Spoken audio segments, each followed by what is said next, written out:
গাইবান্ধা, কুড়িগ্রাম এবং আমার নিজ জেলা লালমনিরহাটের 31 দফার যে কর্মশালা, সেই কর্মশালায় আমাদের প্রিয় নেতা আগামী দিনের বাংলাদেশ জনাব তারেক রহমান উপস্থিত। আমার সঙ্গে ঢাকা থেকে জেনারেল আসছেন, আপনি নিশ্চয়ই তাদেরকে দেখতে পাচ্ছেন, নাম আমি বললাম না সময়ের কারণে। প্রিয় নেতা, আমরা বিভাগীয় পর্যায়ে এ ধরনের একটি কর্মশালা করেছিলাম, সেখানে জেলা নেতৃবৃন্দ উপস্থিত ছিল, আজকে উপজেলা নেতৃবৃন্দ উপস্থিত।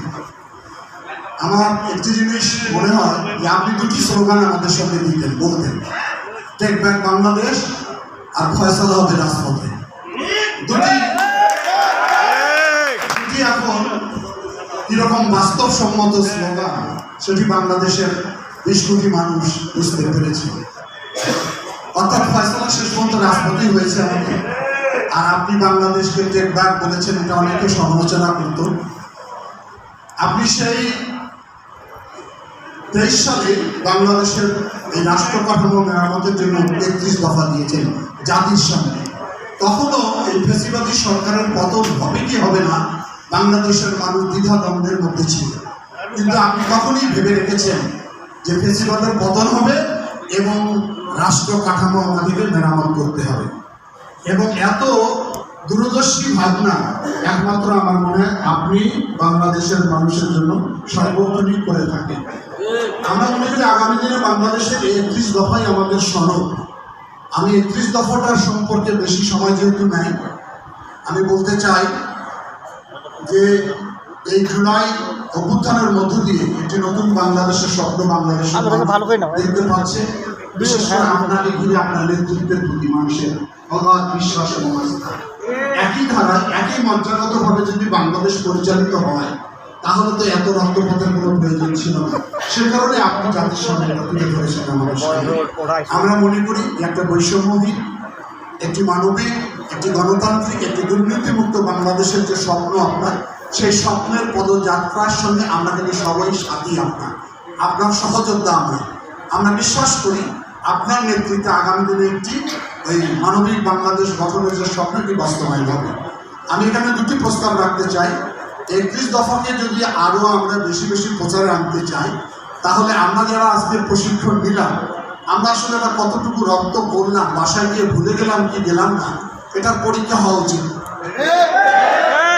আপনি যদি এ ধরনের একটা কর্মসূচি আমাদের সামনে দেন, আমরা জেলাওয়ারি, উপজেলাওয়ারি, প্রয়োজনে ইউনিয়নওয়ারি এটা পরীক্ষা দেওয়া উচিত লিখিতভাবে। শুধু আলোচনা করে গেলাম, বাড়িতে ফিরে গেলাম, এটার ফিডব্যাক কিন্তু পাচ্ছি না। জিজ্ঞাসা করলে কালকে জনগণকে একটা কি দুইটা দফা অনেক হয়তো বলতে পারবে, অনেক হয়তো কতটুকু নাও বলতে পারবে। আপনি আমাদেরকে একটা সময় বলবেন যে সারা বাংলাদেশের জেলা, উপজেলা, ইউনিয়নে পরীক্ষা হবে এবং সেই পরীক্ষায় ছাত্রদল, যুবদল, বিএনপি সব অঙ্গ সংগঠন অংশগ্রহণ করবে। 30টা দফা নির্ভুলভাবে কারা কারা লিখতে পারে, পড়াশোনা করবে, মুখস্থ করবে। এটি একটা প্রস্তাব আমার। আরেকটি প্রস্তাব হচ্ছে মানুষকে এই 31 দফাকে যদি আমরা আকর্ষণ করতে চাই, কাছে টানতে চাই, তাহলে এখানে এই 31 দফার উপরে আপনি যেমন ভিডিও করতে পারেন, পাশাপাশি জারি গান, পালা গান, এই 31 দফার উপরে গ্রামে হাটে বাজারে যদি আমরা প্রচার করি, তাহলে মানুষকে আরো বেশি আকৃষ্ট করবে। আমার একটি প্রস্তাব। আজকে আপনি অনেকক্ষণ ধরে আমাদের রংপুরের 3টি জেলার সময় দিয়েছেন, এই জন্য রংপুরবাসীর পক্ষে আপনাকে অশেষ অভিনন্দন জানিয়ে আমি আমার কথা নিয়ে শেষ করলাম। আল্লাহ হাফেজ।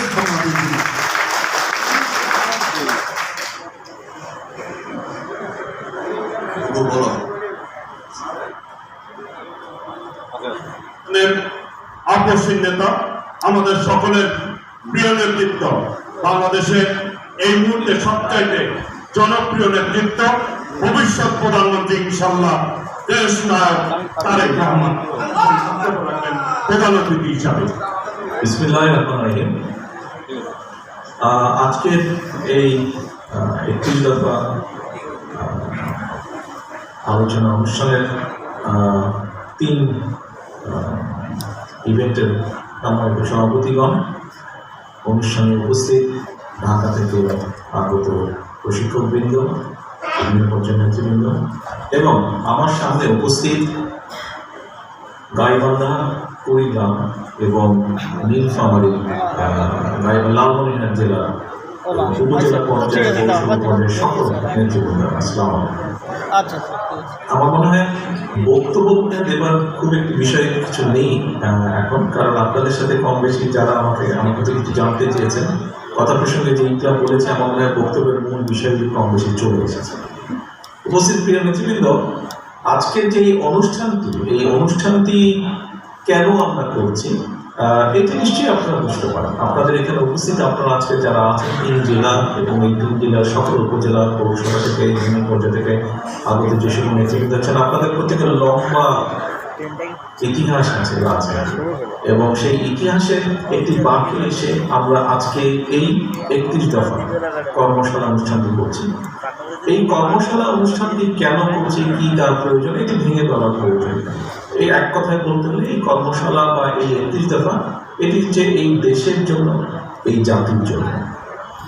এখন বক্তব্য প্রসঙ্গে এসেছে যে আমরা বাংলাদেশ জাতীয়তাবাদী দল কোন প্রেক্ষাপটে কোন সময় কেন 31 দফা আমরা জাতির সামনে উপস্থাপন করেছি, সেই বিষয় চলে এসছে। সেই বিষয়ে কথা না বলে প্রিয় উপস্থিতি, প্রিয় নেতৃবৃন্দ, বাংলাদেশ জাতীয়তাবাদী দল অনেক মানুষ অনেক কথা বলতেই পারে। গণতন্ত্রের বিভিন্ন মানুষ তাদের মতামত দিবে, তাদের শঙ্কার কথা বলবে, তাদের আশঙ্কার কথা বলবে, তাদের মতামত দিবে, এটাই স্বাভাবিক। বাংলাদেশ জাতীয়তাবাদী দল একটি দল যার একটি ধারাবাহিকতা আছে, যার একটি লিগেসি বা একটি ঐতিহ্য আছে। কোটি কোটি মানুষ বাংলাদেশে, কোটি কোটি, হাজার না, শত না, লক্ষ না, কোটি কোটি মানুষ এই দলটার প্রতি কিন্তু আস্থা রাখে, এই দলটার প্রতি কিন্তু বিশ্বাস রাখে।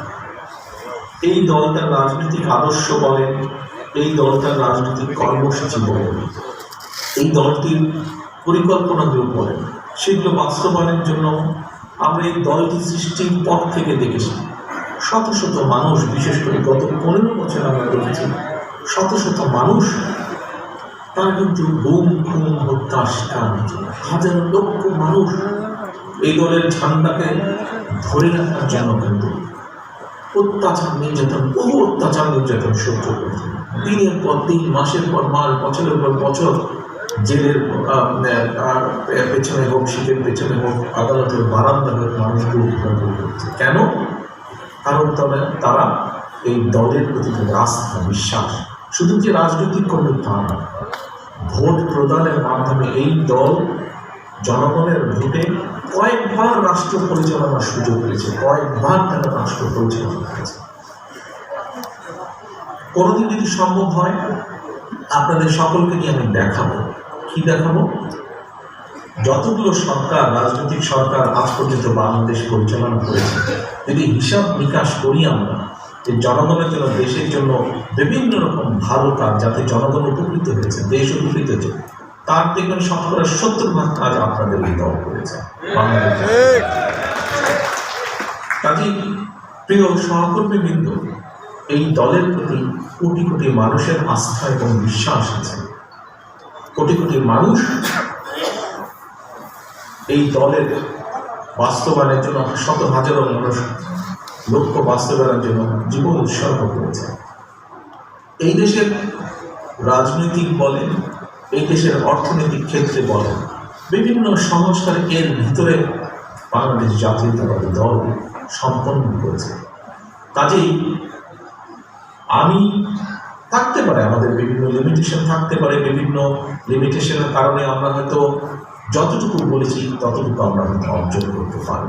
কিন্তু তারপরেও দেখেন, বাকশাল থেকে বহুদলীয় গণতন্ত্র, দুর্ভিক্ষ থেকে খাদ্যে স্বয়ংসম্পূর্ণতা অর্জন করে বিদেশে খাদ্য রপ্তানি, এই দেশে এখানে আমরা আলোচনা করছি খাল খনন, এই দেশের খাল খননের মাধ্যমে কৃষকের পানির সমস্যার সমাধান করা, এই দেশের খাল খননের মাধ্যমে কৃষিতে একটি সংস্কারের প্রবর্তন করা, এই দেশে নারীদের শিক্ষার ব্যবস্থা, ফ্রি শিক্ষার ব্যবস্থার মাধ্যমে যে নারীদের এম্পাওয়ার করা, শিক্ষিত করে গড়ে তোলা, সমাজের একটি অর্ধেক অংশকে, এই দেশের অর্থনীতিকে শক্তিশালী করার জন্য বিদেশে কোটি কোটি মানুষের কর্মসংস্থানের উদ্যোগ গ্রহণ করা, এই দেশের শিল্পায়নের বিপ্লব ঘটানোর জন্য।